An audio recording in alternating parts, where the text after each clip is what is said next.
أعوذ بالله من الشيطان الرجيم. بسم الله الرحمن الرحيم. Warahmatullahi wabarakatuh. Innal hamdalillah nahmaduhu wa nasta'inuhu wa nastaghfiruh wa na'udzu billahi min shururi anfusina wa min sayyiati a'malina may yahdihillahu fala mudhillalah wa may yudlil fala hadiyalah. Asyhadu an la ilaha illallah wahdahu la syarikalah wa asyhadu anna Muhammadan abduhu wa rasuluhu la nabiyya ba'd. Allahumma salli wa sallim ala nabina Muhammadin wa ala alihi wa ashabihi ajmain, amma ba'du. Para jamaah salat maghrib yang dirahmati oleh Allah, pertama, pembahasan beberapa waktu lalu tayamum difatwakan oleh Syekh Muhammad bin Shalih Al-Utsaimin rahimallahu taala dalam fatwa beliau jilid yang ke-11 halaman 240. Bolehnya tayamum dengan tembok yang tidak terhalangi dengan kayu atau cat. Jadi kalau misalkan tembok ini masih semen atau masih hebel, dibolehkan langsung walaupun tidak ada debunya.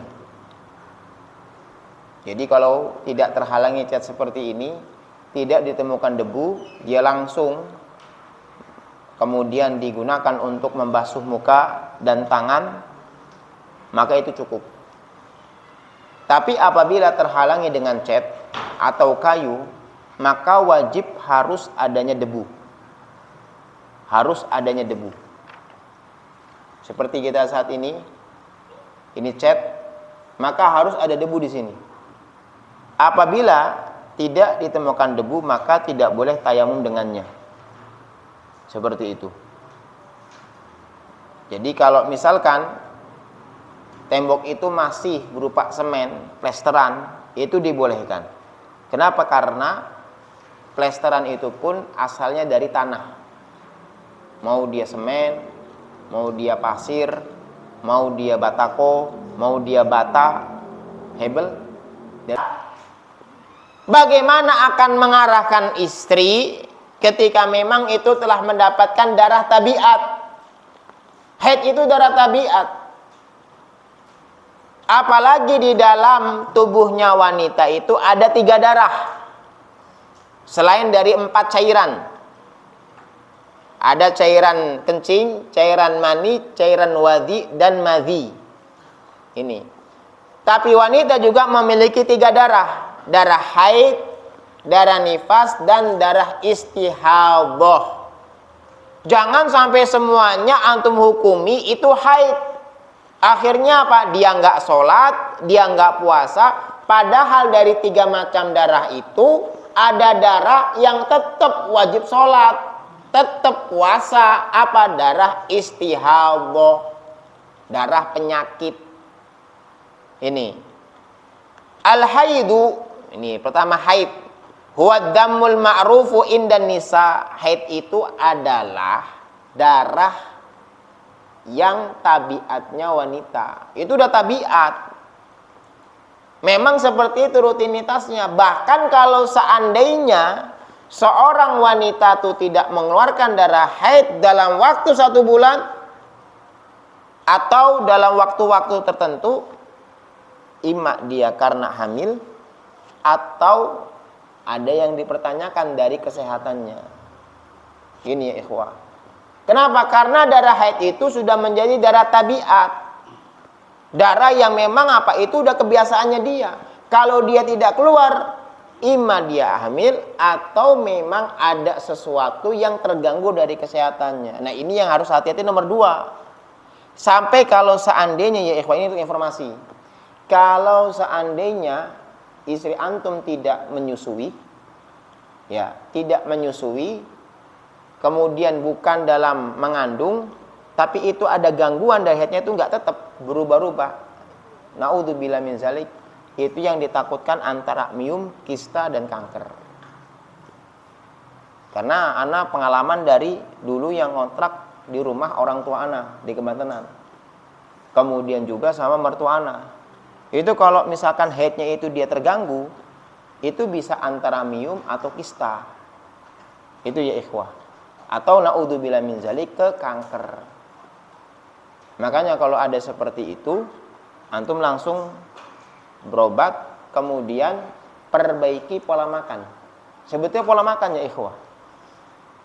Kesehatan itu adalah pola makan. Jangankan untuk kanker, untuk lambung saja itu pola makan. Seperti itu. Jelas ya? Di sini. Wala hadda fi syar'i li aqallihi wa aktsarihi. Tidak ada batasannya. Untuk sedikitnya berapa hari, banyaknya berapa hari. Walaupun Ibnu Qudamah dalam fiqh Umdatul Fiqh menyebutkan paling sedikitnya 1 hari, paling banyaknya 15 hari. Tetapi apa? Pendapat yang paling kuat tidak ada batasannya. Jelas nih, tidak ada batasannya. Cuman kalau Ibnu Qudamah itu tidak lebih dari 15 hari. Kenapa? Karena darah itu sirkulasi. Darah itu butuh perputaran dalam tubuh. Sehingga apa? Tidak mungkin darah itu lewat dari 15 hari. Apabila darah itu lewat dari 15 hari, itu langsung di-cut. Selanjutnya adalah istihadhah. Tapi kalau pendapat yang lebih kuat, dia lebih dari 15 hari, selama itu sifatnya adalah sifat darah haid, maka haid. Paham? Kalau darahnya sifatnya istihadhah, istihadhah. Maka ketika dia hilangnya darah haid, sifat-sifatnya udah selesai, mandi wajib, langsung sholat. Paham nih saya? Lanjutinlah rutinitas antum yang udah terganggu selama berapa hari. Apa ono?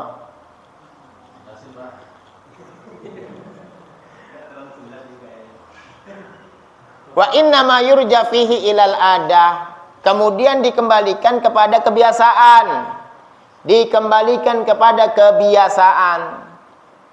Jadi apa? Khususnya antum memiliki putri, itu dia juga harus apa? Kalau di awal-awal haidnya disuruh ingat, ambil 3 bulan atau berapa bulan. Kalau memang rutinitasnya 7 hari, rutinitasnya 8 hari, rutinitasnya 9 hari, ya sudah, dipegang itu. Kalau itu sudah menjadi rutinitas, udah enak. Nanti mungkin akan terganggu itu pas dia setelah saya hamil atau selesai menyusui. Kadang-kadang penyusui itu terganggu tuh. Nanti kadang-kadang 1 bulan nggak ada haid, sampai 2 bulan. Itu maklum, wajar seperti itu. Jelas. Wan nifasu huwa damul khariju bisababil wiladati wa aktsaruhu arba'una yauman. Nifas itu adalah darah yang keluar sebab melahirkan. Gara-gara melahirkan, keluarlah sebuah darah. Darah itu yang dinamakan dengan darah nifas. Paling banyaknya 40 hari. Paling banyaknya 40 hari. Seperti itu. Apabila sebelum 40 hari itu udah stop darahnya, itu yang dinamakan suci, langsung mandi, kemudian sholat dan berpuasa Ramadan. Dari Ummi Salamah dia berkata, dahulu para wanita-wanita nifas, mereka berdiam diri pada zamannya Nabi Shallallahu Alaihi Wasallam itu selama 40 hari. Selama 40 hari. Mereka tidak berpuasa, mereka tidak sholat sampai 40 hari. Jelas ini ya. Cuma di sini selama dia masih mendapatkan darah sifatnya nifas, maka masih sampai itu benar-benar hilang darahnya. Jelas ini, Pak. Sehingga kapan saja dia melihat suci sebelum 4 hari, maka mandi dan bersuci. Apabila darahnya itu menerus sampai lebih. Nah, ini pendapatnya dari Syekh Abdul Adim Al-Badawi. Ya. Apabila darah itu menerus sampai setelah 40 hari, maka apa? Dia mandi karena sempurnanya 40 hari. Ini pendapat, boleh antum pegang pendapat ini. Jelas. Kalau pendapatnya Syekh Abdul Adim Al-Badawi, apabila sampai 40 hari karena udah sempurna harinya tersebut berdasarkan dengan dalil di atas, hadis sahih riwayatnya Ibnu Majah dan Imam Tirmizi, maka apa? Kalau udah 40 hari seandainya terus-menerus selesai, itu udah dianggap suci. Paham gak nih? Masalah nifas. Jelas ya? Apa-apa yang diharamkan haid dan nifas, sesuatu yang diharamkan haid dan nifas. Yang pertama, diharamkan atas orang haid dan nifas apa-apa yang diharamkan untuk orang yang hadas. Paham? Orang yang hadas. Di antaranya adalah pertama puasa. Orang haid, orang nifas nggak boleh puasa. Dia tidak boleh berpuasa. Tapi nanti kodok di waktu dia bersuci. Sebagaimana dari Mu'adzah dia berkata, saya bertanya kepada Aisyah radhiyallahu anha, aku mengatakan, bagaimana keadaan orang yang haid, apakah mengkodok puasa dan tidak mengkodok sholat? Maka Aisyah mengatakan, demikian itu telah menimpa kami.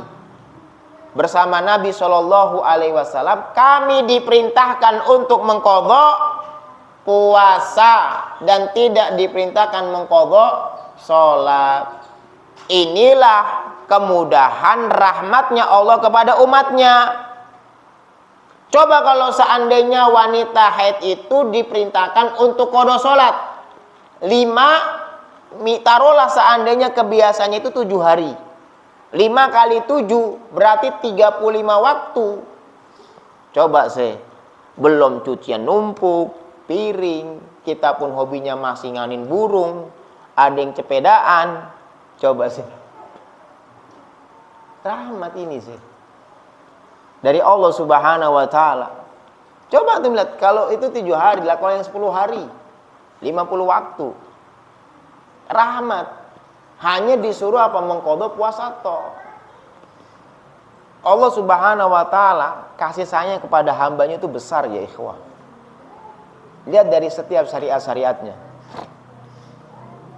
Antum selalu berpikir dong, kenapa kok hanya puasa toh? Kenapa sholat nggak disuruh qadha? Kan gitu. Tidak lain adalah rahmatnya Allah Subhanahu wa ta'ala yang harus kita syukuri. Yang kedua, tidak boleh berjima melalui kemaluannya. Haram.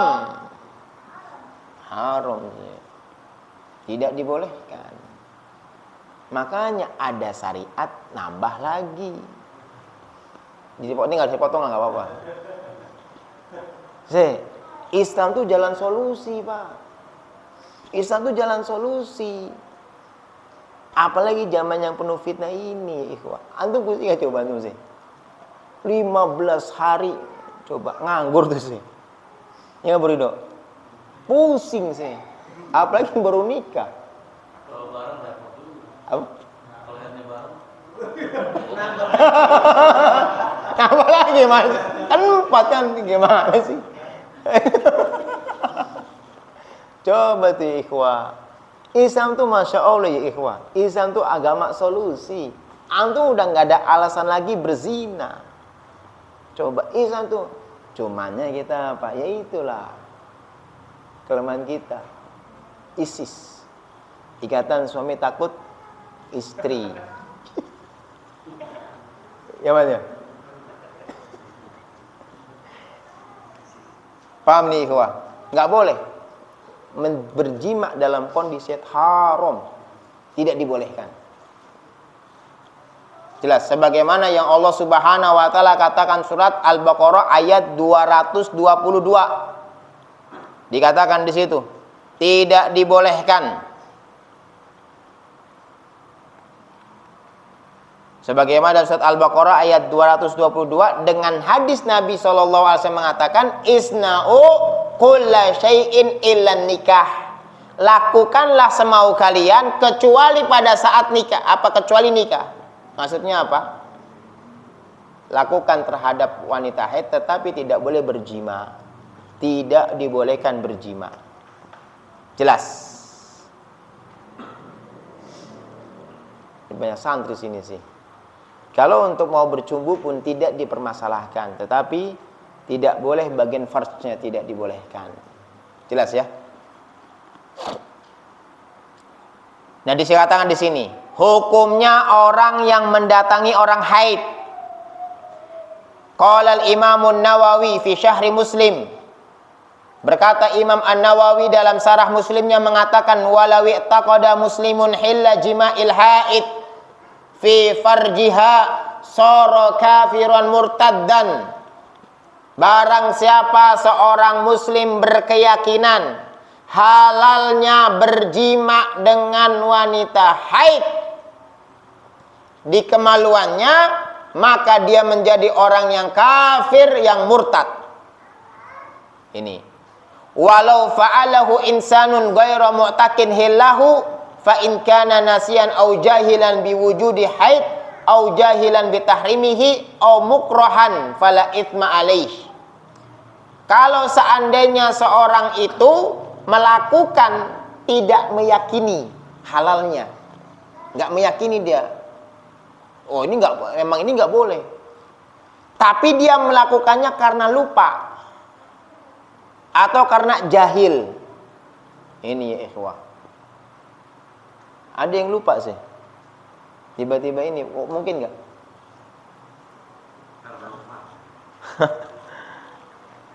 Tapi walau lupa, lupa sih. Walau alam kalau lupa. Kemudian juga bodoh terhadap keberadaan haid. Dia nggak tahu ternyata sedang haid atau yang lainnya. Atau dia tidak tahu haramnya. Dia nggak tahu haramnya. Ya jarang taklim. Akhirnya ngikut taklim dia baru tahu kalau ternyata haid itu tidak boleh bercampur. Akhirnya dia istighfar. Maka yang seperti ini tidak berdosa. Seperti ini tidak berdosa. Wala kafarota, dan tidak ada kafaroh. Tidak ada kafarohnya. Jelas nih. Dan jika dia berjimaknya sengaja, tahu itu haid dan tahu haramnya, ini, maka dia melakukannya itu telah melakukan dosa besar. Paham ya? Telah melakukan dosa besar. Dan ini sebagaimana yang dinaskan oleh Syafi'i, bahwasanya itu adalah dosa besar, wajibnya bertobat. Jadi 3 hukum. Yang pertama, apabila dia mengatakan halal, meyakini halal. Ah itu apaan itu? Yang mengatakan haram, orang haid itu nggak ada itu, halal. Dia lakukan, maka ini bisa kafir, ini murtad. Tapi barang siapa yang dia melakukannya, tetap nggak meyakini kehalalannya, tetap nggak boleh. Tapi karena apa? Sudah terpaut dengan hawa nafsu, akhirnya terjadilah berjima untuk wanita yang haid, maka dia berdosa besar. Apabila dia melakukannya karena tidak tahu hukum, tidak tahu akan haidnya, atau karena lupanya, maka apa? Ini tidak berdosa dan tidak ada kafaroh. 3 hukum ini. Jelas ya? Paham? Ada pertanyaan di sini?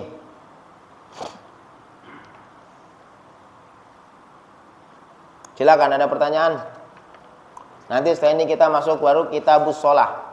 Kitabus sholat. Mungkin insya Allah pekan depan.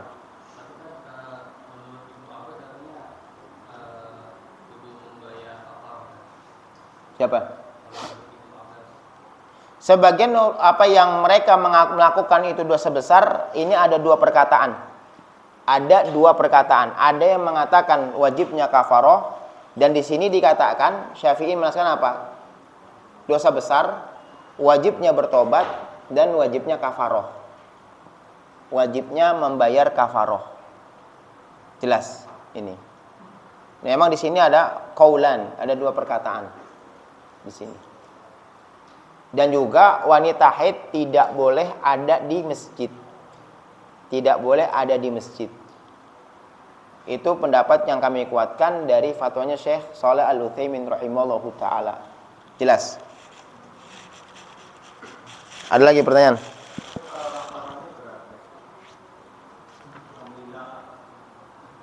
Insya Allah nanti mungkin ana sampaikan nanti coba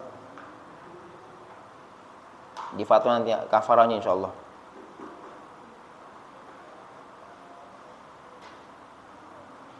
Saya bersodako dengan 1 dinar. Atau dengan setengah dinar.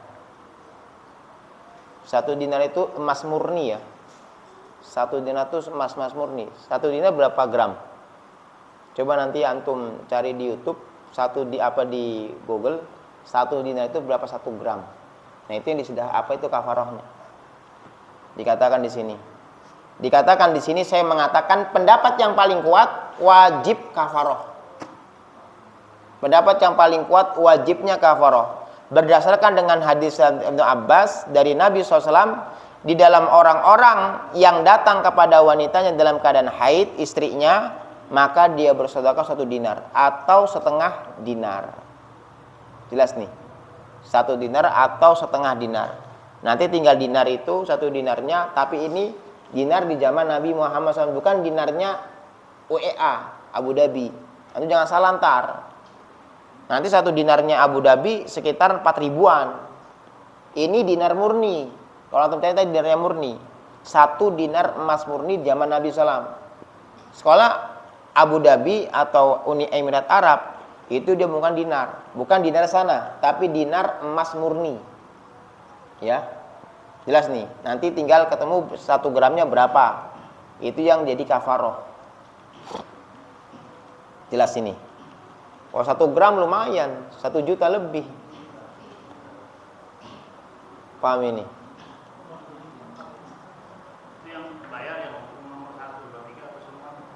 Maksudnya? Yang itu, yang dia tidak meyakini halalnya, kemudian dia melakukan jima. Yang nomor 2. Kalau yang nomor 1 itu udah kafir murtad, dia harus bertaubat. Dia udah kafir apa udah murtad. Tapi yang nomor 2 tadi yang harus kafaroh. Seperti itu. Ya, Ustaz. Ada solusi nggak Ustaz? Ketika istri itu haid ya, solusi untuk berhubungan atau memang harus ditinggalkan? Apa? Solusi. Solusi gimana? Solusi ketika kita ketika ada syahwat terhadap istri gitu. Nah, apakah ada solusi kita berhubungan dengan suami istri dengan menggunakan apa gitu? Pertama, itulah saya katakan kembali. Pan gitu, nikahilah perempuan apa? Matna, wastulata, waruba. Ya kan gitu, nikahilah wanita yang baik bagi kalian 2, 3 atau 4. Islam itu semua itu ada konsekuensi sih. Semua itu ada konsekuensi. Antum nggak nikah, antum yang nikah pun yang 1 itu ada konsekuensi semuanya. Yang 2 ada konsekuensi.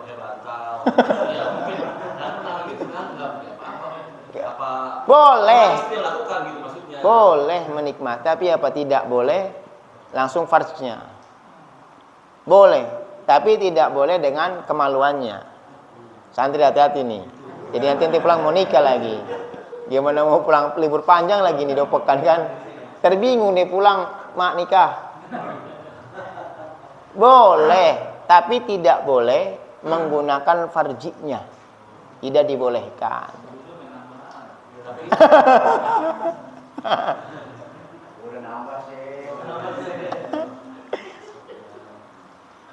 Jelas ya ikhwah. Ada lagi?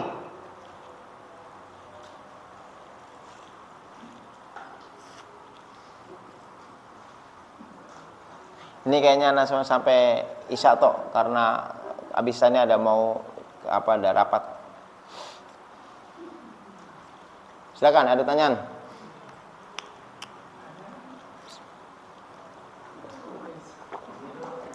Anda lupa juga menyampaikan masalah. Yang pertama itu masalah kemarin itu masalah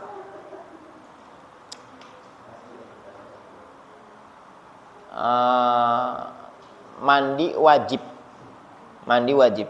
Setelah Anda melihat fatwanya Syekh Muhammad bin Shalih Al-Utsaimin, ahsannya setelah mandi wajib itu adalah wudu. Walaupun sah.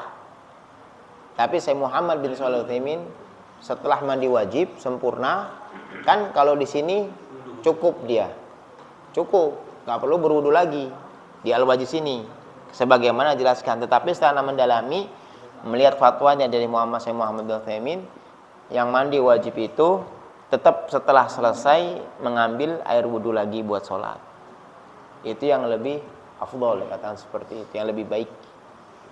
Begitu. Walaupun itu dibolehkan, tetapi yang lebih baik untuk setelah mandi wajib mereka mengambil wudu lagi untuk sholat. Kalau mandinya kami kan udah jelaskan tata cara mandi itu junub ada dua. Mandi yang sekedar sah dan mandi yang kamil. Kalau mandi yang sekedar sah, jebar-jebur, antum nyemplung di kobakan, sah tuh, jelas, nggak ada wudu, nggak ada tata cara apa. Tetapi kalau antum mau mandi wajibnya itu kamil, sempurna, maka apa? Cuci tangan. Gimana kemarin? Tangan terus apa? Ambil, kemaluannya dicuci, kan gitu. Kemudian apa? Berwudu. Habis wudu apa? Kepalanya di usap-usap, dimasukin. Habis itu baru yang kanannya disiram, yang kiri disiram, baru semuanya apa ya siram. Baru nanti apa? Cuci kaki, kanan kiri, selesai. Seperti itu namanya kamil. Nah, yang pakai wudu ataupun yang tidak, pendapat saya Muhammad bin Shalih Al-Utsaimin ketika mau sholat ambil air wudu lagi. Seperti itu. Jelas? Sah. Sebetulnya kan kita dalam masalah menyentuh kemaluan, kita katakan menyentuh kemaluan tanpa pembatas. Kalau ada pembatas tidak menjadi pembahasan. Yang menjadi pembahasan itu adalah menyentuh kemaluan tanpa pembatas. Menyentuh kemaluan tanpa pembatas karena ada dua dalil yang menyatakan, yang seakan-akan kontradiksi. Pertama, Nabi mengatakan, ditanyakan bagaimana dengan hukum memegang kemaluan. Kata Nabi SAW, itu sebagaimana anggota tubuh kalian yang lainnya. Ketika kita megang hidung, kita nggak batal. Ketika kita megang ini, kita nggak batal. Ini hadis pertama. Hadis yang kedua, ada yang menyatakan bahwasanya apa? Diperintahkan untuk berwudu lagi. Kan gitu. Nah, apabila ada dalil yang kontradiksi seakan-akan, maka digabungkan. Digabungkan bagaimana? Pendapat Syekh Muhammad bin Shalih Al-Utsaimin pula. Bagi mereka yang memegang kemaluan, maka apa? Tidak, mereka apa? Hanya ditekan. Kalau mereka dengan tanpa syahwat, kalau mereka dengan syahwat, megangnya dengan syahwat, maka apa? Ditekankan untuk berwudu. Paham? Mereka yang memegang kemaluan tanpa penghalang dengan syahwat, maka apa? Ditekankan untuk berwudu. Jelas ini. Sehingga apa? Ketika mandi pun kembali. Tetapi kehati-hatiannya adalah ambil wudu untuk sholat seperti itu. Jelas? Ada pertanyaan lagi? Dari pertanyaan Ahad kemarin, yang orang sakit apakah boleh ditayamumi? Orang yang sakit, dia udah sulit bergerak, jangan dia harus ini melakukan sholat harus bersuci. Apakah boleh ditayamumi? Pertanyaan yang kemarin dari jamaah. dia sekarang masih bisa menggunakan air atau tidak? Sakitnya itu. Kalau dia masih memungkinkan pakai air, maka diwudukan. Itu. Tapi kalau seandainya dia pun udah sakit dan tidak bisa memungkinkan menggunakan air. Contoh, misalkan orang tua yang sudah tua, qadarullah wa ma syafa'al, jatuh dari apa? Loteng, seperti kakek anak. Jatuh tuh, langsung lumpuh. Qadarullah ada korengnya misalkan. Enggak memungkinkan menggunakan air, maka tayamumkan. Seperti itu. Tinggal antum apa? Bantu dia. Atau juga apa? Pakai tangannya dia saja. Antum cari ikan. Tayamum kan alhamdulillah dimudahkan. Kan seperti itu. Enggak perlu dioper tayamum itu enggak perlu. Tapi apa? Antum cukup misalkan tadi kemana itu? Cari nampan. Taruhlah pasir. Seperti itu. Nah, biarkan nanti apa? Tangannya dia empuk-empuk di pasir tersebut. Walaupun pasir itu enggak ada debunya, enggak ada masalah. Karena apa? Masih pasir. Seperti itu. Maka apa? Diempuk seperti ini. Kemudian udah suruh sendiri dia. Kecuali memang lumpuh misalkan. Kan gitu. Ya sudah. Diajarkan tetap. Apa namanya? Ditayamumkan seperti itu. Jelas ini ikhwah. Jelas ya? Ada lagi?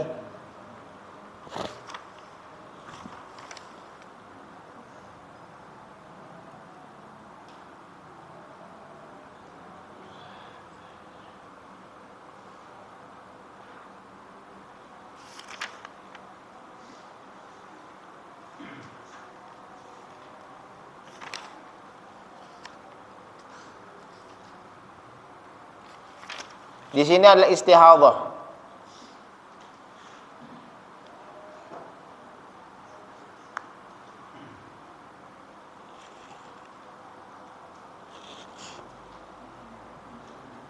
Istihadhah. Nah ini istihadhah hiya damun yakhruj fi ghairi awqatil haid wan nifas. Istihadhah itu adalah darah yang keluar di lain waktu, bukan haid, bukan nifas. Dia keluar darah. Au muttasilan bihima. Istihadhah itu kadang-kadang apa? Kemarin baru haid. Tiba-tiba hari ini suci. 3 hari kemudian keluar darah. Nah ini. Nah itu bisa dikatakan darah istihadhah. Seperti itu. Atau haid. Ini hari ini haid. Tiba-tiba apa? Ini kayaknya udah kebiasaan saya suci hari ini. Tiba-tiba terus. Bisa juga begitu. Gambarannya istihadhah. Maka apa? Jika yang awal itu jelas. Misalkan apa? Misalkan bukan pada waktu haid. Bukan waktu haid ya. Tiba-tiba dia keluar darah. Itu kemungkinan besar adalah darah istihadhah. Nah ini yang kedua. Yang kadang-kadang sulit juga bagi seorang wanita. Ternyata haid itu terus menerus, kayak mertua ana. Mertua ana itu kalau sebulan sih, nggak ada haid itu bisa cuma 3 hari sih, atau 4 hari. Itu nanti habis 4 hari keluar lagi darah sih, setiap hari itu, bahkan itu bisa banyak. Qadarullah ma syafa'al, ternyata kan apa? Kanker. Itu tahun 2017. Itu kalau udah itu terus ya, sampai kadang 3 hari suci. Nanti keluar lagi sampai nanti berapa puluh hari. Tuh. Nah ini, fa in kanatil mar'atu mu'tadan fama zada ala adati fa huwa istihadhah. Yang pertama, nah ini, apabila seorang wanita itu udah punya kebiasaannya 7 hari sampai dia punya saudara-saudaranya 7 hari semua, 7 hari, maka kalau lebih itu istihadhah sudah. Makanya kalau antum punya anak yang baru-baru haid, itu kasih tahu, pegang deh ini deh. Nanti bulan lagi, pegang lagi, sampai bulan ketiga, pegang lagi, udah. Itu jadikan kebiasaan. Sampai benar-benar mungkin 4 bulan lalu ini, jadi kebiasaan. Nah nanti kalau udah itu, tiba-tiba ada lebih, itu istihadhah namanya. Jelas nih? Berdasarkan dengan perkataannya Ummu Habibah. Yang kedua, jika dibedakan 2 darah. Nah ini, jika dibedakan 2 darah. Pertama darah haid. Kalau darah haid itu warnanya adalah hitam, ma'ruf. Hitam yang diketahui. pekat dia. Jelas. Berbeda dengan darah istihadhah. Darah istihadhah itu darah apa? Kotor. Apa darah? Ya darah kotor, darah penyakit. Jelas. Berbeda dengan apa? Darah haid. Darah itu tuh berbau dia. Dan warnanya tuh hitam, pekat. Kalau darah istihadhah agak merah dia. Nah, dia kalau bisa membedakan sebagaimana perkataan Nabi Shallallahu Alaihi Wasallam mengatakan kepada Fatimah binti Abi Hubayth, apabila darah haid itu sesungguhnya darah yang ma'ruf, maka peganglah darah tersebut. Maka apabila yang lainnya berwuduklah engkau, itu hanya darah penyakit, darah yang dari urat. Seperti itu. Paham gak nih? Jadi kalau darah haid itu hitam, kalau udah keluarnya berbeda, itu darah istihadhah. Jelas? Berarti kan darah istihadhah itu sama modelnya kayak darah keguguran ya? Darah keguguran lah. Keguguran itu kan dia hari dia ada. Itu kalau keguguran nifas masukin. Bukan, kalau darah keguguran itu darah nifas. Tetap nanti akhirnya dia hukum nifas juga. Kalau ada urutannya, kalau biasanya kalau 2 bulan, 3 bulan itu, mungkin kalau udah 4 bulan yang udah bentuk bayi ya, atau 5 bulan, 6 bulan lah itu bayi. Kategori kan nifas apa gimana? Enggak. Ana pernah kemarin itu juga keguguran 1 atau 2 bulan. Tetap itu dinamakan nifas. Cuma nanti Ana kuatkan lagi dulu nanti. Ana buka lagi fatwa coba ntar. Saya keguguran 1 atau 2 bulan atau berapa bulan, coba nanti insya Allah Ana kuatkan kembali insya Allah. Tolong dicatat ini, ikhwah. Ada lagi. Apabila tidak mampu dibedakan ini, nggak bisa dibedakan, dia nggak punya kebiasaan. Diinget-inget sampai udah punya suami, nggak bisa juga kebiasaan ini ya ikhwah. Ini nggak boleh. Kenapa? Karena ini perusahaan apa? Nanti sholat sama puasanya. Sampai kebiasaannya itu juga nggak tahu. Membedakannya juga nggak tahu. Tiba-tiba, kok ini agak panjang ya? Ini. Terus bagaimana?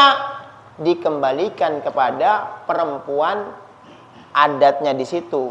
Tanyain dulu keluarganya, dari kakaknya, dari adiknya, dari ibunya, dari saudaranya. Kemudian nggak bisa juga orang sekitar itu, kebiasaannya itu kalau darah haid itu berapa hari orang sekitarnya.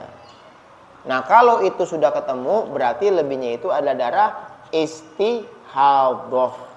Seperti itu. Jelas ini? Jelas ya? Insya Allah yang itu ikhwan tercatat. Yang masalah darah keguguran tadi. Ada lagi?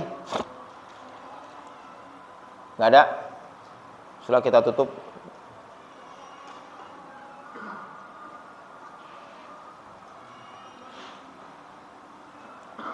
Perhatikan ya ikhwah. Darah wanita yang keluar saat kondisi hamil.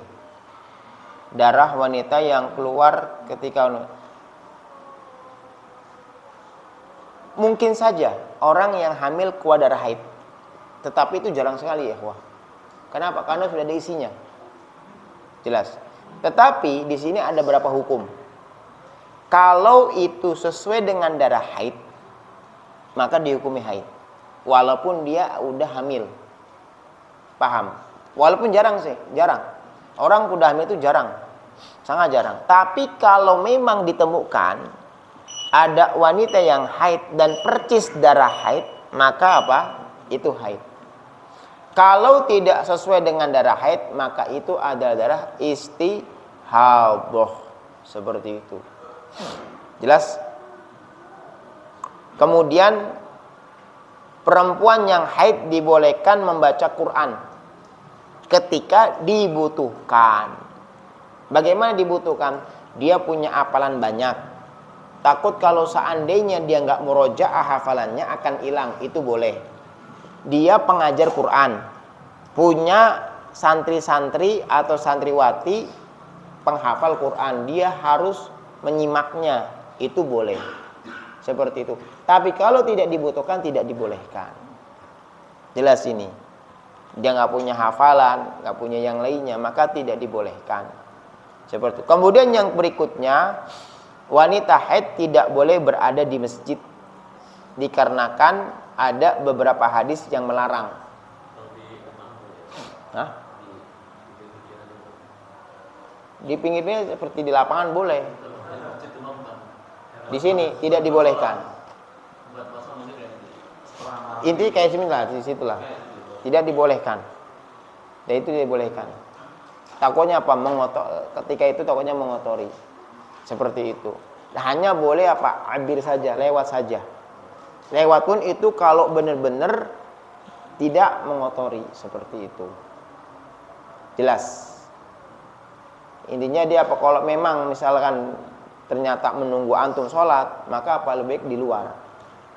Itu pun juga dari beberapa riwayat di atas Sofia, kemudian Aisyah kalau tidak salah, ketika melayani Nabi Shallallahu Alaihi Wasallam, seperti itu, tidak masuk ke dalam masjid. Jelas ya? Ada lagi? Apalagi memegang Quran. Walaupun ya nanti ada khilaf para ulama, itu fikih. Jelas, tapi pendapat Syekh Muhammad bin Shalih Al-Utsaimin membaca itu sesuai dengan kebutuhan, berada di masjid pun itu tidak dibolehkan. Jelas ya? Kalau hukumnya istihadhah itu tidak diharamkan sesuatu apapun. Sholat tetap, berjima boleh, kemudian juga puasa tetap. Ini cuman dia diharuskan senantiasa wudu setiap sholat. Jadi misalkan dia istihadhah, keluar darah, wudu. Mau sholat wudu, walaupun awalnya itu ada apa? Ada wudu dia sebelumnya, belum batal. Tetapi setiap sholat dia harus mengambil wudu. Itu. Ini sebagaimana Nabi mengatakan kepada Fatimah binti Hubais. Dan disunahkan untuknya mandi setiap sholat, mandi junub setiap sholat. Jelas ya?